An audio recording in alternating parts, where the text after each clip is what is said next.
This year's 18 plus UCS LEGO Batman set was officially revealed, which is the Batman Returns Batmobile, releasing September 1st, 2026 for $230 in the United States with 2,269 pieces. Now look, this does not top last year's, which was the Arkham Asylum, one of my favorite LEGO Batman sets ever, and I still need to get my hands on that.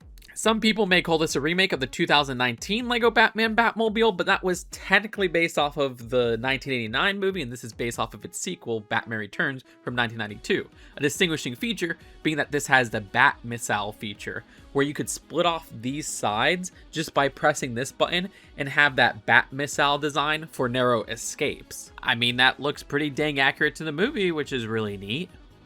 Comparing these two, it's pretty sad to hear that this new one is $230 with 2,269 pieces and one minifigure, because the 2019 one was $20 more at $250, but had 3,306 pieces and 2 more minifigures. That's more than 1,000 pieces than this new release. All right, I'll be fair. I'm no inflation expert, but just plugging this into an inflation calculator, $250 in November 2019 when the set was released has the same buying power as $324 in July 2026. So okay, this would not cost $250 if it was released today. I mean, that was right before COVID too. I mean, if you compare the two side by side, this one is definitely smaller. Like, you can see how long that original one, and this one does not reach the length of that original one. But honestly, if I looked at this just on its own, I wouldn't feel like this is undersized or anything. I think LEGO did a good job with the exterior details going on here. I don't really have too much complaints, honestly. I like the shaping at the front, especially how they do this front part. I actually think the front looks better than the 2019-1989 version, where there's no studs showing. How they do the curves right around here, around the wheel section. That iconic jet turbine build is really beautiful. How they do the windscreen as well, it all looks pretty lovely if you ask me. I love all of the builds right here, and the use of triangular plate pieces right here. There seems to be a new print right here. This 2x2 seems to be a print, as well as printed 2x2 Batman logos for the hubcaps of the wheels. The back design looks great as well, and that's where that feature to have these parts split off so that this could become the Batmissile works. You just push down right there.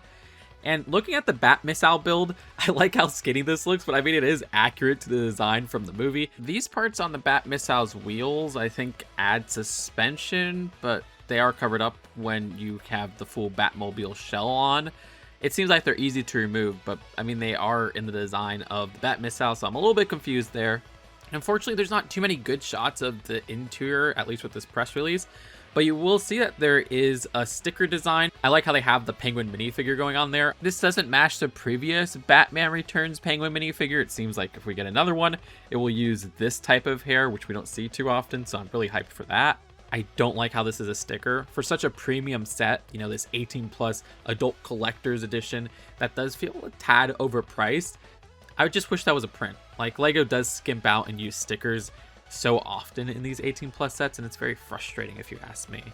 Now there's also this stand right here, which has an exclusive 2x6 printed tile, at least that isn't a sticker, but that introduces this LEGO Batman minifigure that is incredibly unique because this cowl design with the cape only ever appeared in this set. That piece has never appeared in a set before, and that's a very interesting, distinct version compared to, say, the 1989 Batman, which actually has been used for another Batman Return set with that Batcave Shadow Box set, or even the Polybag.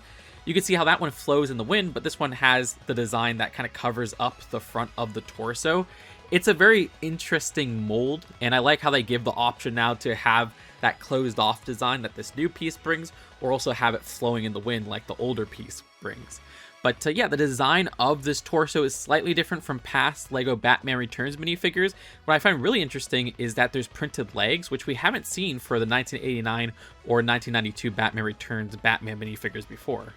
Also this time, compared to that other cowl cape design, the logo is not part of that piece. It just uses the print on the torso. I still find it frustrating though that we're getting whited out eyes right there. I wish LEGO would just try to capture the eye designs that's found with Michael Keaton's Batman instead of whiting them out, because this doesn't look accurate to the in-movie counterparts. I get that they're probably scared that the minifigure will look a little bit odd once you remove the cowl, but maybe you could just print the eyes on the cowl. Sure, that'll make for a freaky looking piece, but I don't know. Maybe I just like cursed minifigures. I just think it would be all the more accurate. This is the same type of problem that they had with the Batman minifigures for Pattinson's Batman.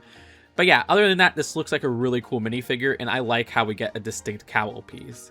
So yeah, with all things considered, I think this is a good set. Is it for me? No, I'm not really somebody who loves large vehicles, and I don't feel like this is repetitive or anything. Yes, there was that 2019-1989 Batmobile, which is basically the same vehicle, but again, this one's distinct enough with, say, the Batmissile design, tying it to Batman Returns, and also so many adult LEGO fans join LEGO with COVID. So yeah, now that this is on store shelves, people will be able to get a similar set. I do kind of wish they threw in more minifigures, but I am a sucker for minifigures, so of course I want to say that. One doesn't feel like it's worth it for the price here, but other than that, the price is fine. Would have been perfect at $200, I'd say. I do want that Batman minifigure, and I can only hope that they reprint that if there's more Batman Return sets. Let me know what you think in the comments below. Do you agree that this is a cool set, or do you think that the 2019 version is better? While I like the 2019's minifigures more, where we also got Vicky Vale and the Joker, I do like the overall design of this more because I like a cool play feature, and that Batmissile play feature seems really fun, and I like how you can display that on its own. Subscribe here for more LEGO news and commentary, and I'll see you later. Peace out. Bye.